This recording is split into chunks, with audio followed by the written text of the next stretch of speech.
Okay, so we're finished with structure of the public house. So this brings us to section 2 of the amendment, which is where the public house functions are. And first among equals appears to be setting goals. Okay, I think this is where we say on the website that good and important things can happen by accident, but it's a lot better to have a goal. This is the way it works with when candidates run for office. They have a plan and they announce that plan, and then we all get behind that plan. That's how we currently do goals. And I'll talk about 2 of those. Not picking on anybody here, but the Bush tax cuts. Bush had a great slogan. He said, it's your money, I'm going to give it back to you. And that was his slogan for tax cuts. Obama had a great slogan, vote for me. I don't know if this was his slogan, but vote for me and I'm going to enact universal health care. The problem is for both of those goals, Bush tax cuts, Obamacare, as soon as they get in, they enact those into legislation. And then the American public looks at that as partisan legislation, because it wasn't really designed as a goal for America. It was designed as a goal to win a political campaign. How much better it would be if all of the American public got together through their representation in the public house and they set 5 to 9 goals that the next presidential administration could move towards. The improvement with the public house goals is they are set in a nonpartisan, factually based way, not based on election criteria, but based on what would be good for America. This makes the public house voice equal to the voice of the big donors, and that is really the core of this amendment. How can we're not going to stop money donors from donating money to political campaigns. Just not going to happen. Sorry, folks. But we can get on equal footing with them by saying we are also going to have an important say in this government. And we can accomplish this by giving you goals and holding you accountable to those goals. These are the things that we want to do. These are the things that are important to us. 5 to 9 nonpartisan goals that move the national agenda forward. That's the case.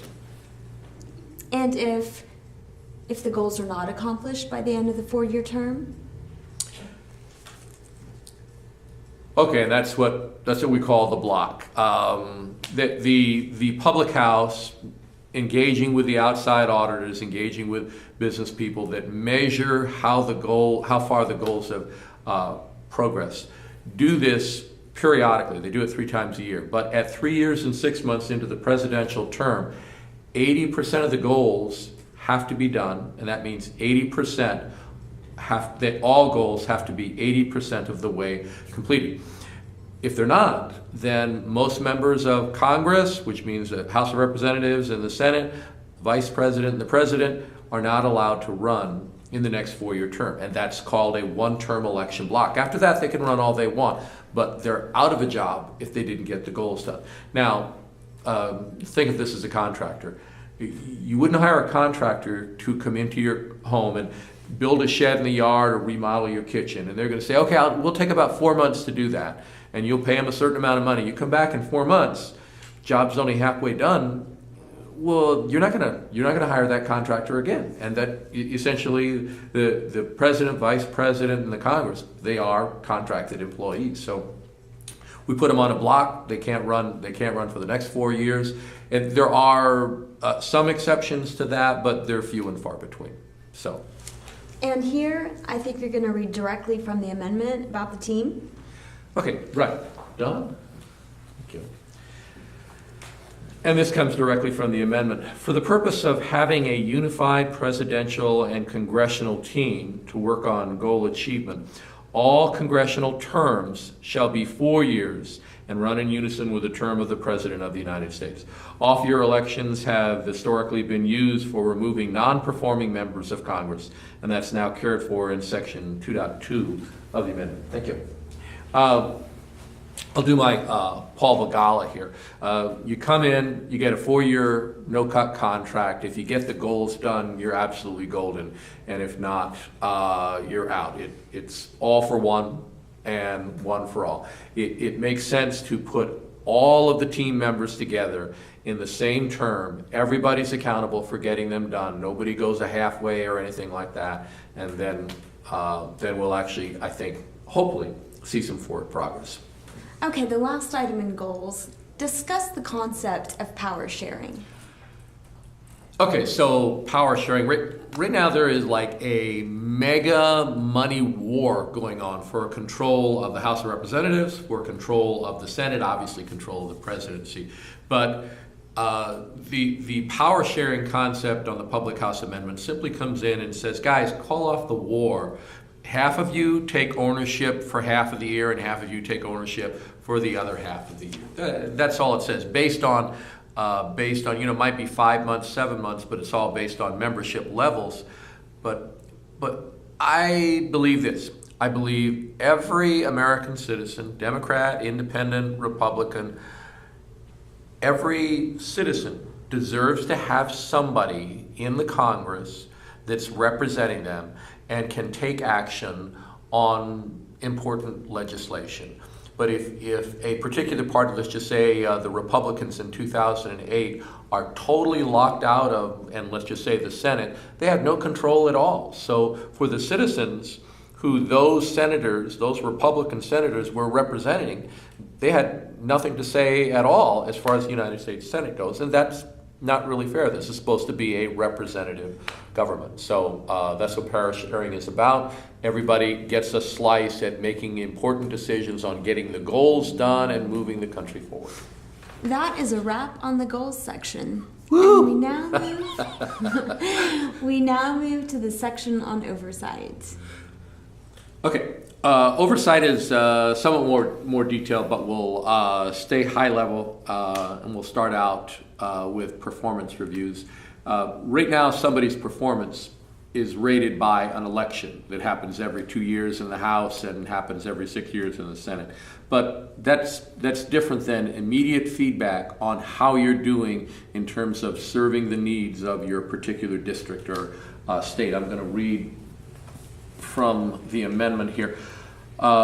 Regular quorums will meet as necessary to review the performance of each member of the Congress, and they'll also review the president and rate their achievement and contributions towards the accomplishment of the goals, their attendance to the regular congressional session, and their adherence to the code of conduct of their execution and the execution of their duties associated with that position. Thank you.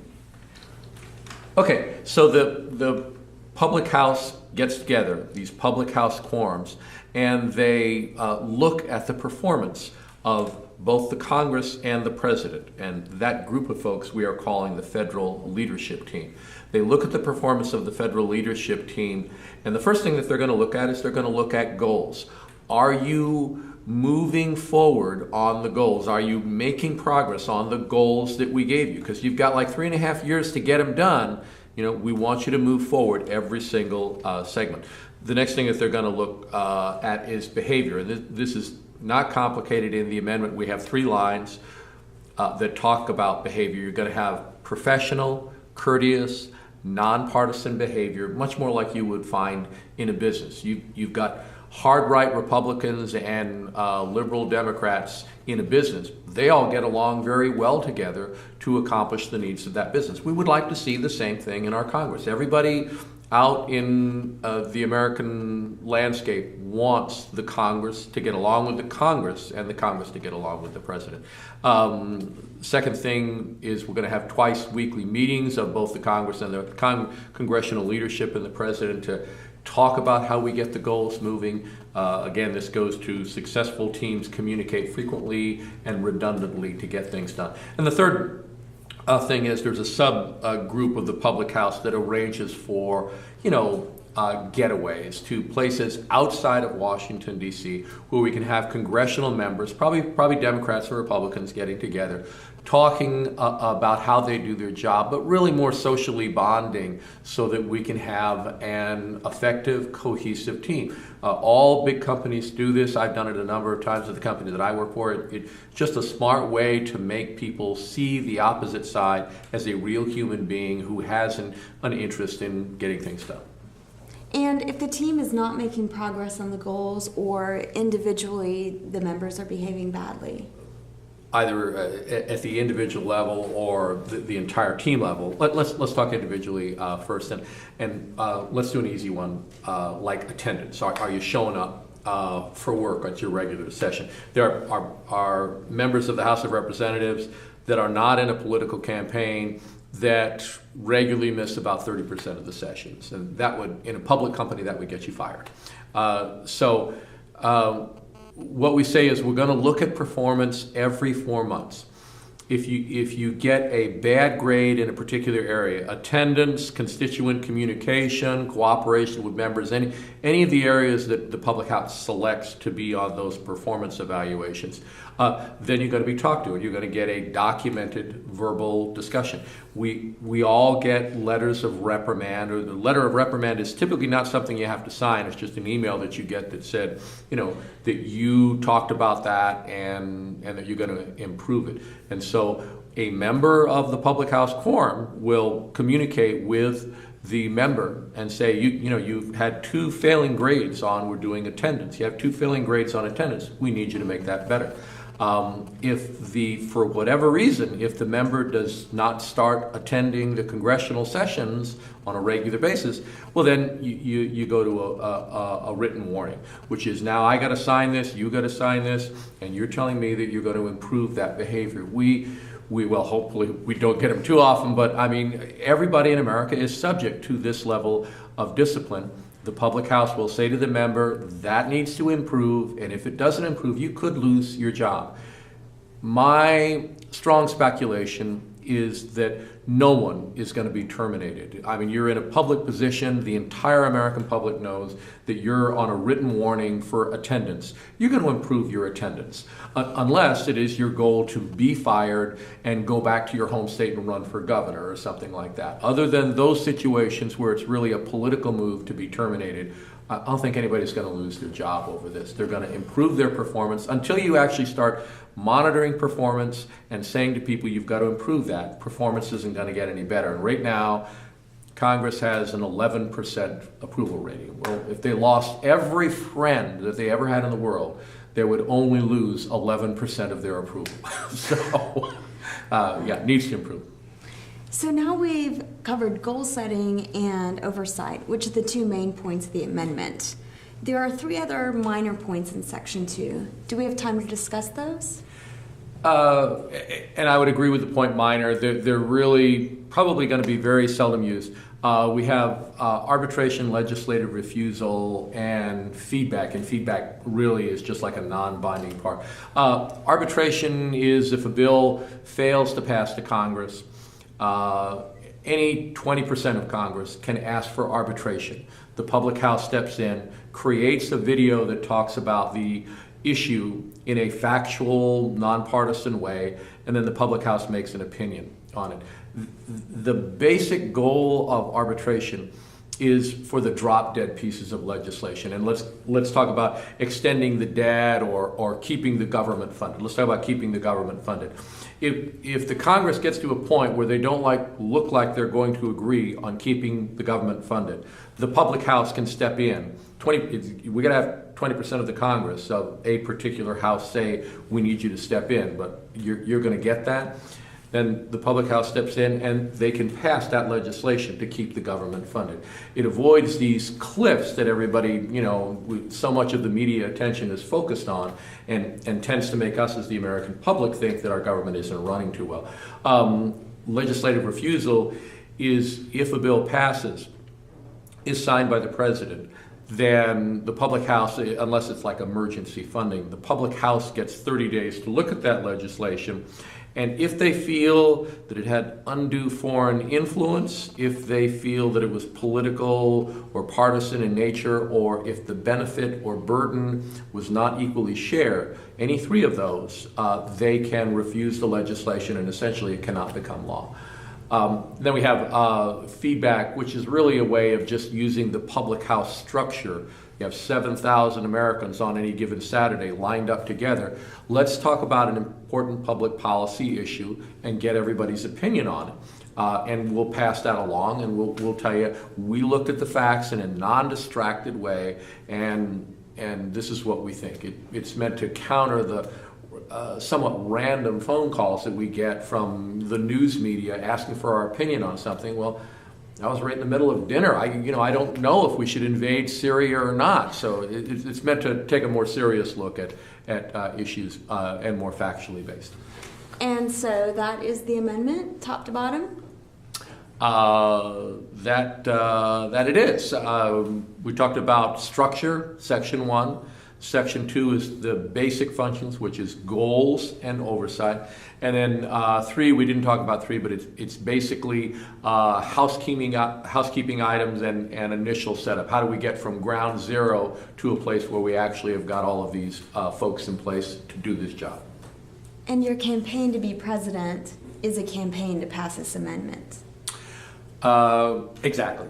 Sans the Public Health Amendment, I just don't think that I would be making this trip. It's not really enough to separate me from the crowd of the other candidates who are better armed, better financed, probably better prepared. I'm coming in from the outside. I see a solution. It's a solution I don't think an internal candidate would see or could sell with a straight face and say, look into the camera and say, I'm a believer. I am a believer. I want to get this done. I want to fix this thing and get us back to where we should be as a country. So Brad, are you fully prepared for this? No, I don't really think so. I have doubts. Everybody has doubts. I'm just a regular guy of modest income. I don't think there's any among us who are 100% confident of anything that we do, least of all me. I am in this. I am in this all the way. I'm going to get everything that I've got. I am an ex-scout den leader. And I'll paraphrase the Scout motto is, I am going to do my best to do my duty, to serve my country. And it continues to be my hope that at the end of the day that will carry us. As a guess, your prediction, how do you think this will go? Difficult to see the future is. I think a lot of this will depend on luck, and when you're in politics, luck always implies the media. I think if the media blogosphere thing takes a look at this and they see a solution to the dysfunction, they see a credible candidate, a path forward, that I might do well. I think just a small amount of attention from the mainstream media could be a total game changer for the campaign. And I think those questions, those trajectory type questions, will probably be resolved fairly early. And with that, being as you're paying for this microphone, I believe you get a closing statement.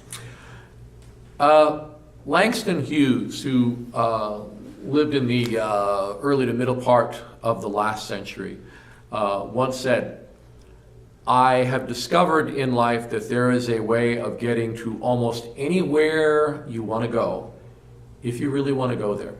I think I probably added a couple of words there. The motto of this campaign is, things could be different if you really want them to be. So the meaning of that is that the public house could make a difference in our government. It could make it more accountable, more responsible.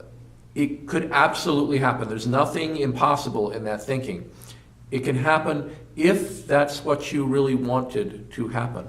That doesn't mean we're looking for somebody to go out and hang yard signs or any of that.